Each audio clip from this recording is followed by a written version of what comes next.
Меня зовут Худалиев Юрий Михайлович. Я член территориальной комиссии Кировского района города Астрахани с правом совещательного голоса. Наблюдатели на многих участках были расположены таким образом, что они просто не видели урну. Когда подходили избиратели и бросали бюллетени в урну, они закрывали своими телами урну. Таким образом, вброс можно было сделать многократно. Когда наши наблюдатели обращались к председателю с тем вопросом, чтобы подойти ближе к урне, чтобы можно было видеть, как опускают бюллетени в урну, на что они получали отказ. И если они возмущались по этому поводу, председатели грозили им милицией и то, что примут решение и выведут их из участка. Когда при подсчете голосов все из урны вываливалось на стол, члены комиссии становились кругом вокруг стола, загораживали телами стол, и наблюдателям не было практически ничего видно, что происходило на столе. Пачку за Баженова пересчитывать не давали. Потом, когда все протоколы начали свозить в территориальную комиссию, оказалось, что из 48 участков правильными протоколами, в которых сходились контрольные цифры, оказались всего лишь 5. Протоколы возвращались обратно на участок, там переписывались. Если же на участок они не возвращались, то они переписывались в соседних кабинетах территориальной комиссии или же на 4-м этаже администрации. Я Плахти Римма Васильевна. Проживаю Астрахань, Латышева, 4, квартира 37. Господин президент, я выступаю от имени пенсионеров, инвалидов, малоимущих, представляю партию «Справедливая Россия».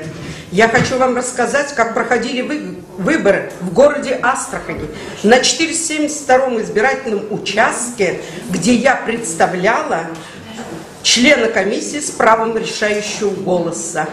С правом решающего голоса также была член КПРФ Ратникова Любовь Дмитриевна. С правом совещательного голоса также был Плахти Ростислав Аркадьевич.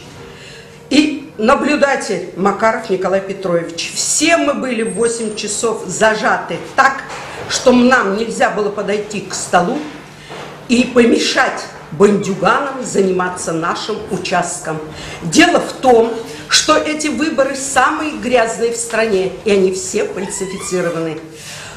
Председатель нашей комиссии, госпожа Сердюкова, она нам сказала ясно и понятно, 7:30. Я должна это все выиграть только потому, что я лишусь работы. А то, что у нас должно быть государство демократическое, власть должна быть законная, у нас этого нету. Милиция, которая должна была защищать наши интересы, она у нас вся лежит под криминалом. Выступает ваш Нургалиев, министр Российской Федерации, но дело ничего не делается. В Астрахани идет переворот. Дайте слово нашему представителю Шейну. Дайте возможность оправдаться нам в глазах народа, что да, эти выборы бандитские. Прошу навести порядок.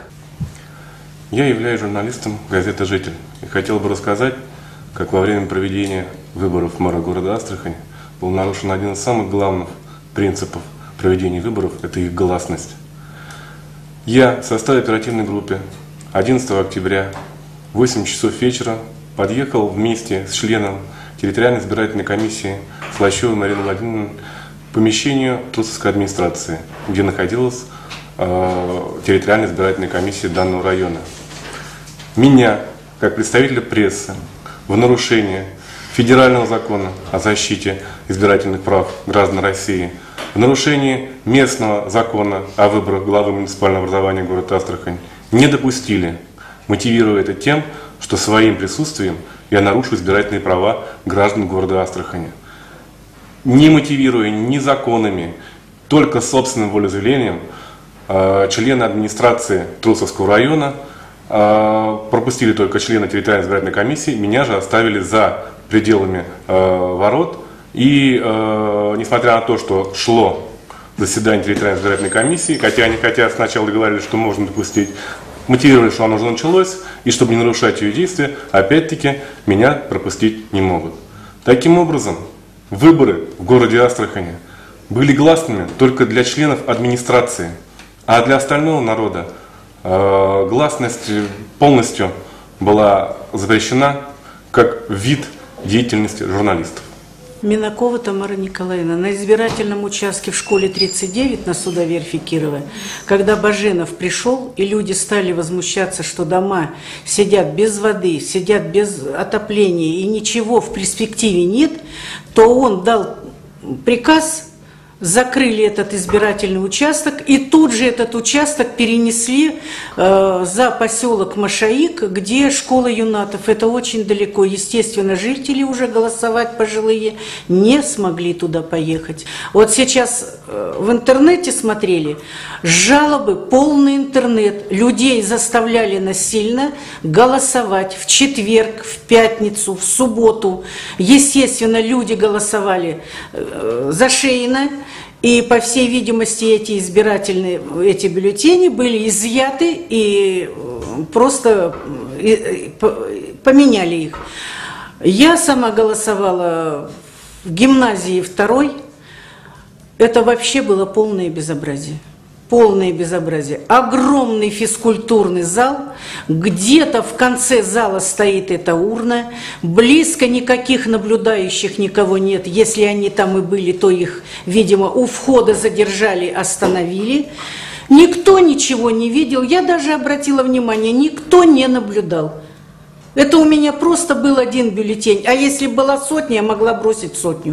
С кем мы будем жить? Как мы будем жить? Вот сегодня мы должны каждый для себя решить. Ведь каждый мы будем в такой ситуации, когда нас запрут просто-напросто и никуда не выпустят. Вы понимаете? И милицию в отставку, и мэра. Такого мэра мы не признаем. Выборы должны быть честными.